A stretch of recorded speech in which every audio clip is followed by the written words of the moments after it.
தேர்தலுக்காக இலவசங்களை அறிவிப்பது இன்னும் எத்தனை காலத்திற்கு தொடரும் என்றும், இலவசமாக வழங்கினால் மக்கள் வேலை செய்வார்களா என்றும் தமிழக அரசுக்கு உச்சநீதிமன்றம் கேள்வி எழுப்பியுள்ளது. தமிழ்நாட்டில் 100 யூனிட் மின்சாரம் இலவசமாக வழங்கப்படுவது தொடர்பான வழக்கு உச்சநீதிமன்ற தலைமை நீதிபதி அமர்வில் விசாரணைக்கு வந்தது.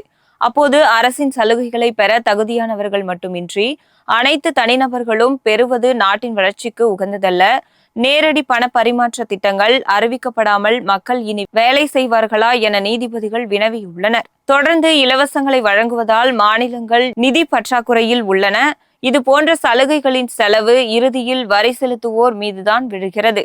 தேவையற்ற வகையில் செய்யும் செலவுகளை கல்விக்கு செலவிடாமல் இந்த நிதியை வேலைவாய்ப்பு உருவாக்குவதற்கும் பொருளாதாரத்தை வலுப்படுத்துவதற்கும் அரசுகள் முன்னுரிமை அளிக்க வேண்டும் எனவும் நீதிபதிகள் யோசனை தெரிவித்தனர். அனைத்து அரசியல் கட்சிகளும் இதுபோன்ற இலவச அறிவிப்புகளை மறுசீலனை செய்ய வேண்டும் என்று கூறி தமிழக அரசு இது தொடர்பாக பிரமாண பத்திரம் தாக்கல் செய்யவும் உச்சநீதிமன்றம் உத்தரவிட்டது.